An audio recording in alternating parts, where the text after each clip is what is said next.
Good afternoon, ladies and gentlemen, and welcome to the LungLife AI Interim Results Investor Presentation. Throughout this recorded presentation, investors will be in listen-only mode. Questions are encouraged. They can be submitted at any time via the Q&A tab that's just situated on the right-hand corner of your screen. Please just simply type in your questions at any time and press send.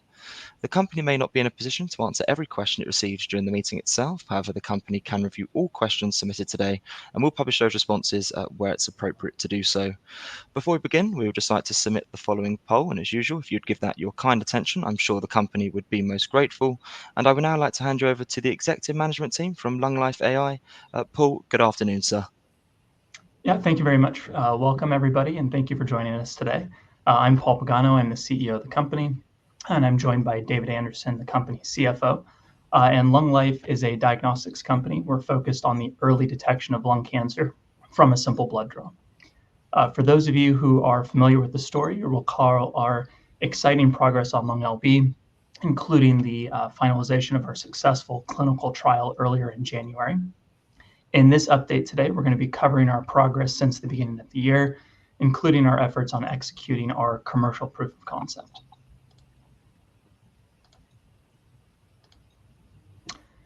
Now, as a reminder, lung cancer is the #1 cancer killer and kills as many people as breast, prostate, and colorectal cancers combined.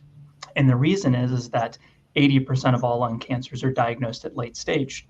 And at that point, you're really just managing the end of life. However, if you can detect lung cancer early, it is curable. As of today, early detection occurs by a CT scan. That's a three-dimensional X-ray of the chest, and the evaluation of what's called an indeterminate pulmonary nodule. That's an abnormal growth in the lungs. We'll get into that a little bit more on the next slide, but effectively, that pathway is fraught with issues. And so while there is a screening program, very few people actually use it to detect that lung cancer early. And so the very few lung cancers that are detected in an early stage are really done so by accident today. Now at LungLife, we are highly focused on one aspect of early lung cancer detection, and that's the indeterminate nodule. Again, these are abnormal growths that are found by that CT scan. It's very sensitive at picking them up. But at the time of their discovery, doctors aren't sure what they are, and that's why they're called indeterminate. They could be cancer, or it could simply be an infection or a scar tissue from a prior infection. And the tools that the doctors have to hand are inadequate. One pathway, we call that the wait and see pathway. That's where the patient will come back in 3, 6, or 12 months. They get another CT scan to see if that nodule has grown in size. And as you can imagine, this leads to a lot of patient anxiety, wondering if they have a tumor growing inside of them. And more importantly, that delay in diagnosis and delay in treatment can reduce our potential to provide a cure to that patient. The other pathway is to get a biopsy. And while results are available much more quickly, this pathway tends to be associated with significant harms. 1 in 5 results in an adverse event that requires that patient to be hospitalized. Then when you find out that 40% of all lung biopsies return a no lung cancer diagnosis, it means that we're putting a lot of patients in harm's way for no good reason. And in addition to those harms, there are significant costs with this pathway. CT scan, relatively inexpensive at $200 a test. But the moment you go off and get a biopsy, it jumps to around $15,000. And should that biopsy result in an adverse event that requires hospitalization, the costs then soar to around $40,000. And so what you end up with here is a care pathway that has long delays for patients and significant harms and costs to them as well. And this is where we believe our flagship test, the LungLB, can make a significant impact. The intent is to position this test as what we call in the industry a rule-in test. I'll describe more about what that means later, but essentially it's a call to action to physicians that they need to manage this nodule quickly. Now, the LungLB test itself in the clinic is positioned after an indeterminate nodule is found by CT scan. And as we'll detail later in the slide, David and I were really pleased with the results of our clinical study that we announced earlier this year. And we believe that the LungLB test has best-in-class performance for identifying when a lung nodule is cancerous, or again, what we say in the industry as a rule-in style test, meaning if the test is positive, there's a high likelihood of that being cancer. Now, the way LungLB works is it starts off with a simple blood draw. And importantly for the doctor, there's no processing, no ice packs that are required. All they have to do is drop it in a prepaid mailer. It gets shipped off to our CLIA lab. Very important because the test requires no investment by hospitals and no changes to the physician's procedures. So in doing that, we feel that we've lowered barriers to adoptions because, again, we're not asking physicians to do anything out of the ordinary. They already draw blood in the clinic. And then once they get that report, we keep it simple on the back end because it goes off as the patient either having a higher or a lower risk for lung cancers, up or down. There's nothing challenging for the doctor to interpret. Now, the way the test works is we analyze what are called circulating genetically abnormal cells, or CGACs, and we do so by FISH. This is a way of applying light signals to the DNA that we can look at under the microscope. The important takeaway here is that these two technologies are very familiar to physicians. So again, we're not creating another barrier to entry. And you probably noticed by now from our name, we have AI in it. This is where the artificial intelligence come in. It's bolted on the back end, and it helps us identify those CGACs more accurately under the microscope. And importantly, it allows for significant efficiency gains and makes the test more cost effective. And one thing I would like to highlight before we get in a couple slides onto our clinical study, a very important differentiator of our test is that it works where existing diagnostics fall short, which is with smaller lung nodules. We're going to go into more detail later on, but know this is an area where patients stand to benefit the most because it's when you can detect lung cancer at its earliest.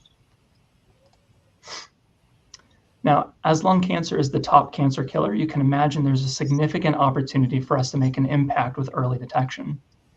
And while the market opportunity is very large here in the United States, we've identified a niche entry point with indeterminate lung nodules. And very specifically, we're going to focus on small nodules first. This makes up the vast majority, around 70% of nodules that are detected today that are within our size target for the technology. And physicians have told us time and time again that this is their greatest pain point. These nodules are really difficult to access physically by biopsy. Oftentimes it yields inconclusive results. And again, it's where there are no other viable diagnostic options. PET doesn't work, and nodule calculators that are typically used in the clinic were all developed for larger nodules. So we know there's a clear need here, and we believe that LungLB is going to provide that answer. And another important part with the market is while it's sizable and it does exist today, the market is growing because we've seen a year-over-year increase in the number of CT scans, generally speaking, as well as those for lung cancer screening specifically. And we right now are only seeing the tip of the iceberg with that second group. Under 6% of patients eligible to get that CT scan for early detection actually get it. And so the healthcare system, broadly speaking, in some respects, they're already struggling to manage those 6% that are currently getting screened. And so we believe that LungLB will be needed for more of that air traffic control, right? Who should go on the wait and see pathway versus who should be followed up quickly for a potentially cancerous nodule. All right, on to our validation study results that we reported earlier this year. Just by way of reminder, we published our pilot validation results in June of last year, and that demonstrated strong positive predictive value in patients with indeterminate lung nodules. And it really served as the basis of how we designed our validation study that we announced in January. Again, LungLB, excuse me, a couple of things I want to point out with the study before I get into the performance. First is that LungLB performed exceptionally well in patients with smaller lung nodules. Again, this is important because it represents earlier detection, and no other tools exist that target this small nodule subgroup. Our pulmonologist partners have really echoed our internal enthusiasm for these smaller lung nodules. Again, they reiterated that they're unlikely to be swayed by a test result for larger nodules. They know what to do there, but it's the smaller ones that they need help with. And so it makes for a great entry point for LungLife. The second thing I like to point out is that the majority of nodules that were identified in our study were of what's called intermediate risk. This is opposed to high or low risk. And this is important. Doctors already know what to do with low and high risk nodules. It's the intermediate ones that are the most diagnostically challenging. And what that means for us is we ran a very rigorous study, and clinicians recognize that.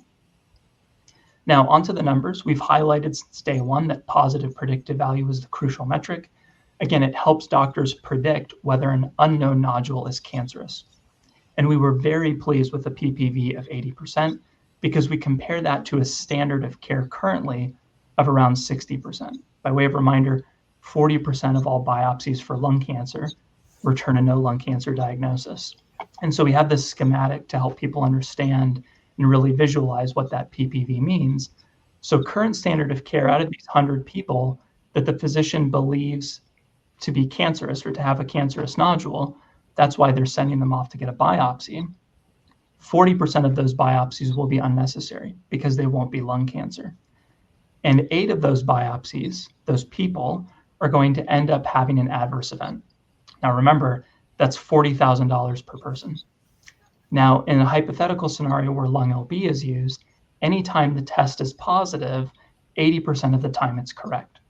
And so what we're looking at here is the potential to move that 20% of patients over to the right side of the equation. And the value proposition here is pretty clear, right? We have cost savings to the hospitals, and more importantly, better outcomes for patients.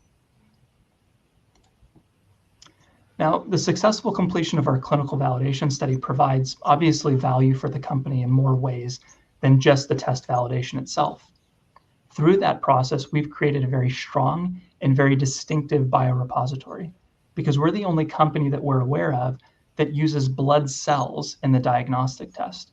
Most use plasma. This is the liquid component of blood. What this means is that our biorepository actually houses both of those biomarkers, which means we'll be in twice as good of a position for supporting future LungLB development studies. Now, currently we have well over 600 specimens of each of these types.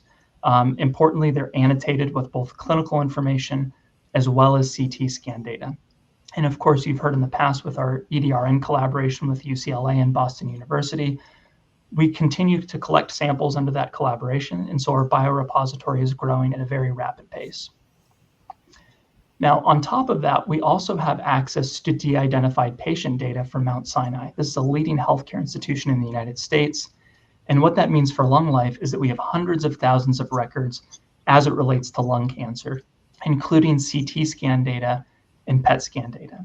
And the reason that we're sharing this is because these samples and these data are critical not only for pipeline development for LungLB, but we believe that they're going to be highly sought after resources for future partnerships and collaborations. Now, with the completion of our validation study and the fact that our regulatory foundations are in place with our clinical laboratory approvals, earlier this year we announced our plan to begin our commercial proof of concept. This is our initial rollout of LungLB in a limited scope setting prior to full commercial launch. And just as a reminder, we don't currently have the resources for that full commercial launch ourselves. We're exploring other options for that, including actively seeking out a strategic partner to help us move into that phase. Now, the commercial proof of concept starts with what's called an early access program. And this is effectively a test the waters. It's where we understand logistical hiccups that could set back the commercial path that really have nothing to do with the test itself. It also allows us to build relationships with hospitals who participate in the early access program because we're going to want them to continue placing orders in the future. So we have kicked off the early access program and we've been receiving orders and we've been reporting results to doctors under this program. As a reminder, we're not collecting payment, but more importantly, we're collecting data and we're ironing out the wrinkles in the ordering and the reporting process. That way, we as a company are more prepared for the full commercial launch when that time comes. We're also really excited about the responses that we've been getting from the clinics and the unique ways in which they've thought of how to utilize LungLB for nodule management. This is very early feedback, but it could lead to additional publications and expanded use for the technology in the future, and really highlight ways that doctors and physicians can participate more and utilize LungLB in their clinics. Now, onto reimbursement. Time and time again, we've discussed how we've been preparing the company to have the proper foundations so that when our clinical studies were complete, that we'd be ready to offer the test commercially. And recall, we already have our laboratory approvals. That's CLIA, CAP, and approval from the New York State Department of Health. And that's regulatory. On the reimbursement side, we have 2 of the 3 components necessary to receive payment from Medicare. That includes our proprietary code and our national Medicare price of $2,030 per test. The last part of this equation is coverage. And if you recall during our last update, we told the market with a potential opportunity to streamline LungLife's path to coverage via what's called a foundational local coverage determination, or LCD. And we're very pleased to say that the foundational LCD policy for indeterminate lung nodules was finalized just last week. The benefit to LungLife is that we're eligible to apply for coverage under this existing policy. And what that means is it's usually more streamlined, and as a result, may be much more expedient for LungLife to get coverage. This is also really good news on the physician front because they are acutely concerned with the cost burden to patients. So getting coverage is very important, not only for revenue, but also for test adoption. Now, the next step for LungLife is to meet with our Medicare contractor. We want to reintroduce them to the company and to the technology and discuss what our coverage submission application is going to contain. Now, that meeting has already been scheduled. Following submission of our application to that Medicare contractor, LungLB will undergo what's called a technical assessment. This is where they evaluate our test and the publications that support it. And thankfully, we've already done our homework here because we've already published on our clinical validity as well as our health economics last year. The last part that we believe is going to support that is what's called our analytic validity, and that's currently under consideration. It's undergoing the peer review process. And so we feel that we're in a very good position to provide that initial evidence needed for technical assessment by the Medicare contractor. So here on this slide, we have a summary of key events and some of the news flow to come. As mentioned, we announced positive study results, really the very first thing in 2024. We're also in full swing of our commercial proof of concept in the early access program, and we're going to continue processing and fulfilling orders and reporting those test results. And most importantly, implementing the learnings that we get out of it to make for a stronger commercial product. On the reimbursement side, it's going to continue to be a busy year for LungLife. We're very pleased with the foundational LCD policy for Medicare that was finalized earlier this month. Again, we have our informal meeting already on the schedule with them. And the aim is going to be to submit our technical application, for technical assessment later this year. We still believe that we can get coverage under this existing foundational LCD as early as the second half of 2025.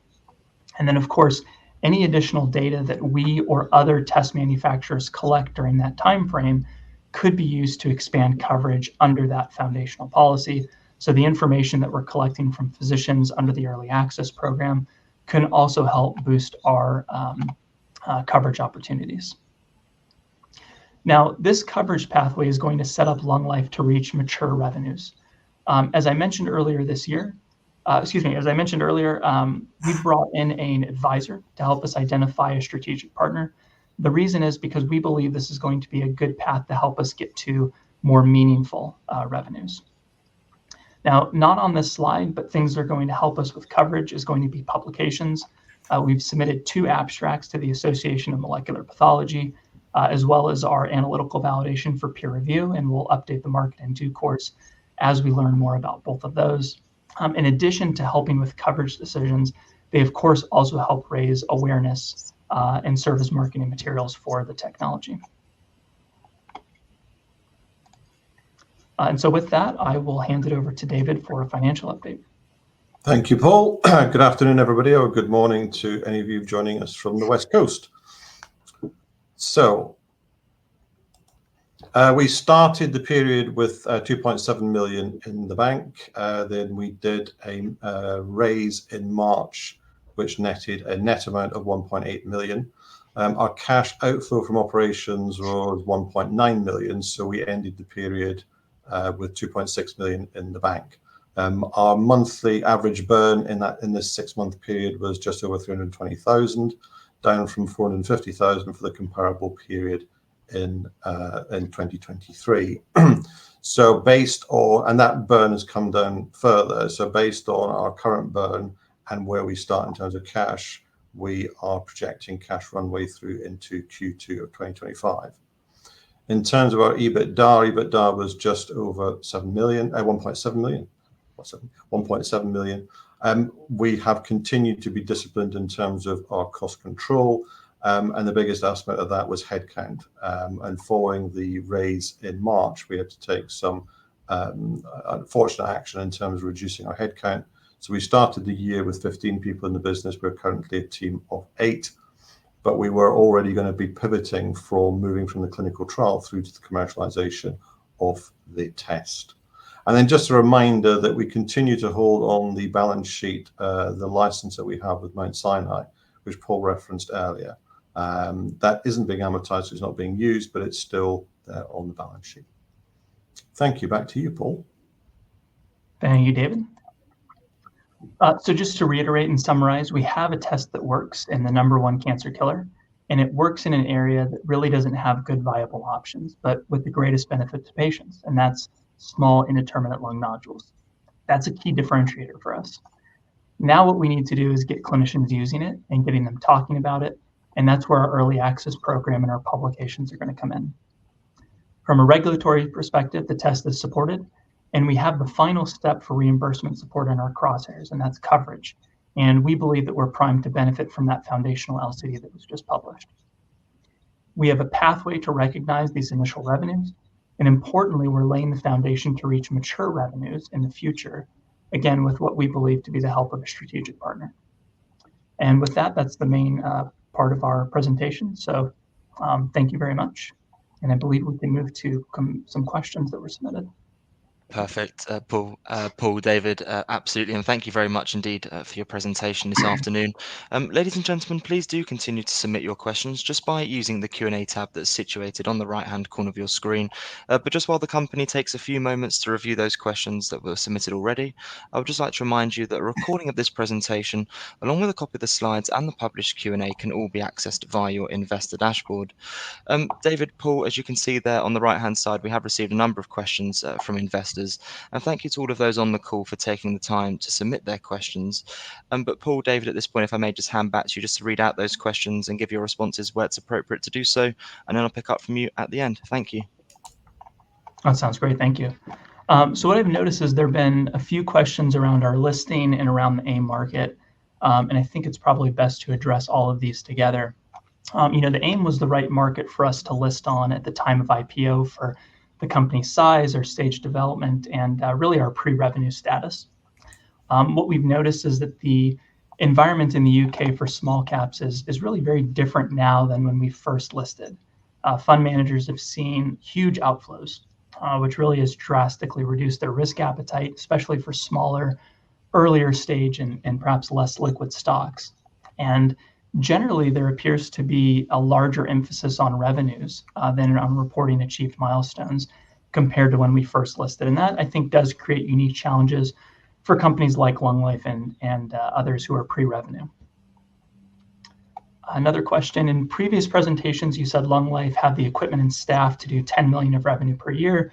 Is that still the case? I know you've reduced costs and staff. Yes, so assuming our current Medicare price of $2,000 a test, 10 million in revenue is roughly 5,000 tests per year. And we do still have that capacity with our current equipment and staff.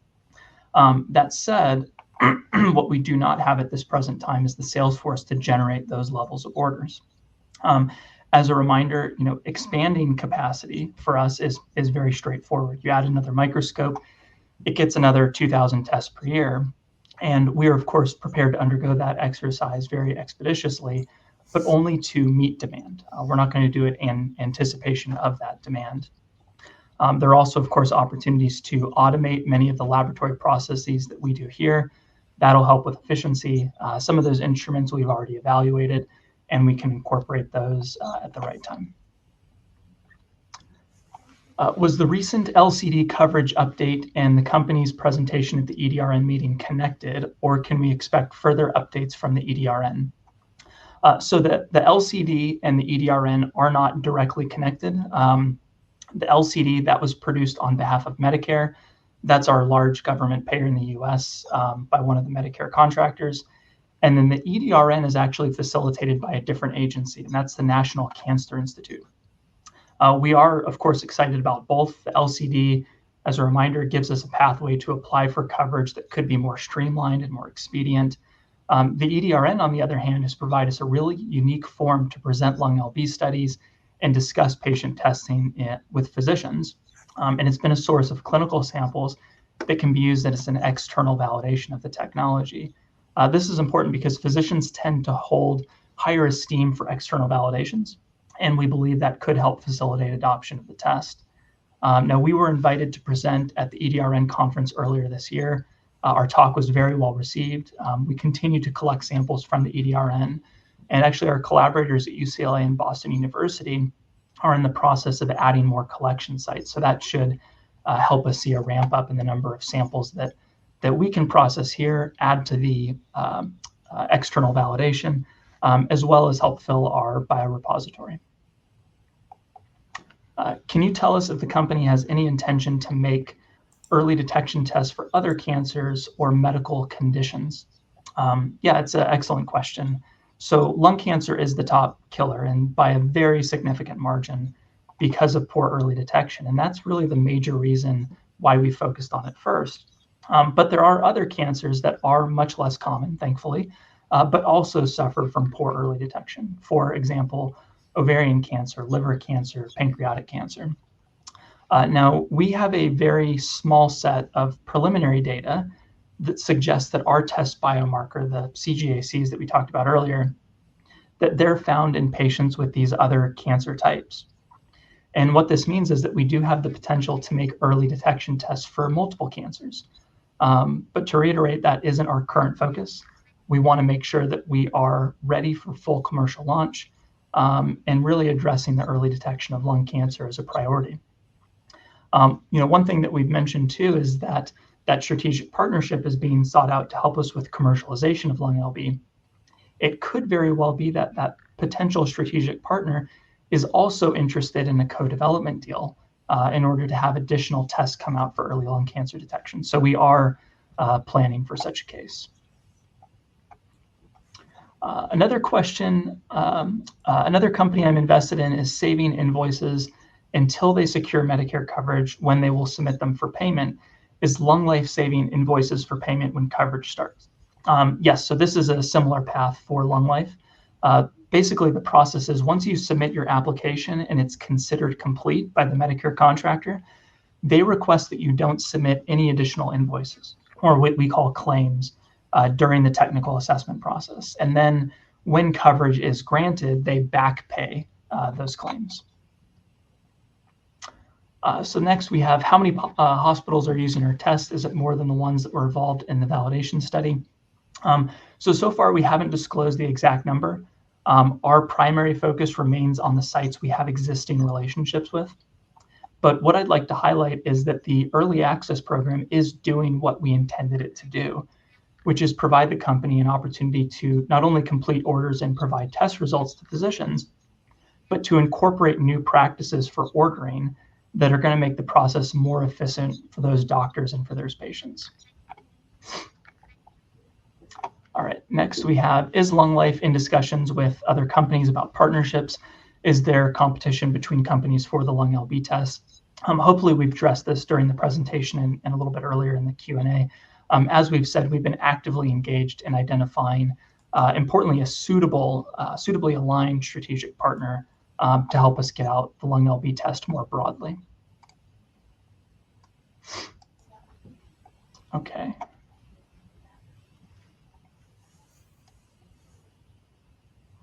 Who are the best distribution partners thus identified? So we've been looking at a number of strategic partners, some that would strictly be based on distribution, some that are diagnostic developers themselves, some, for example, that just offer clinical tests and we could add our test to their existing test menu. There are certainly pros and cons for both of these, all three of these pathways. And once we have a more firmer understanding of what those potential partnerships could look like, we'll consider that in more detail of, do we go with someone that just distributes the test, or do we go with someone that's a diagnostic partner that could potentially help us co-develop a pipeline of products.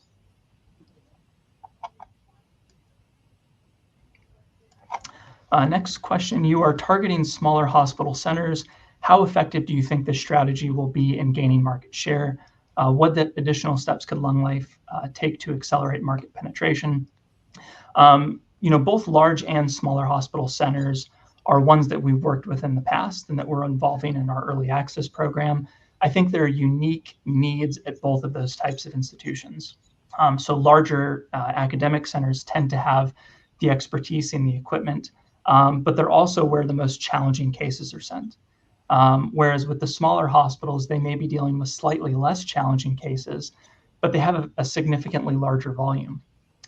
Typically around 70 to 80% of all management of indeterminate lung nodules happens at these smaller centers. So targeting them, and actually targeting both is a good idea for different reasons.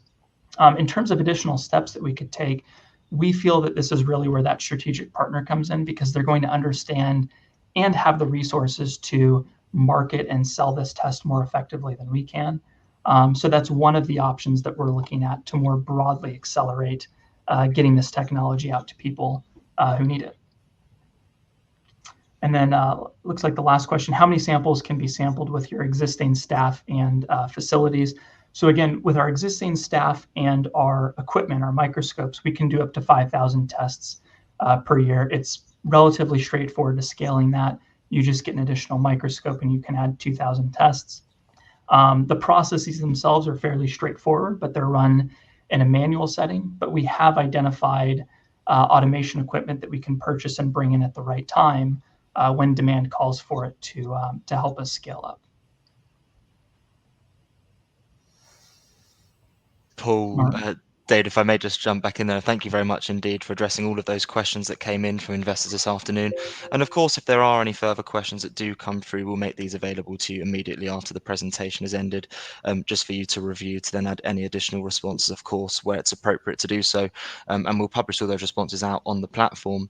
But Paul, perhaps before really just looking to redirect those on the call to provide you with their feedback, which I know is particularly important to yourself and the company, if I could please just ask you for a few closing comments to wrap up with, that would be great.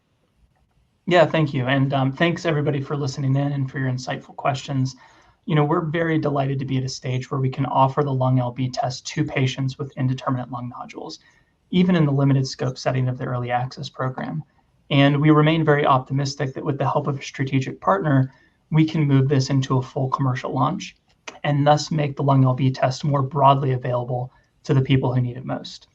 Thank you again for your time, and we look forward to a productive remainder of 2024. Thank you. Perfect, Paul, that's great. Thank you once again for updating investors this afternoon. Could I please ask investors not to close this session, as you'll now be automatically redirected for the opportunity to provide your feedback in order that the management team can really better understand your views and expectations. This will only take a few moments to complete, but I'm sure will be greatly valued by the company. On behalf of the management team of LungLife AI, we would like to thank you for attending today's presentation. That now concludes today's session, so good afternoon to you all. Thank you.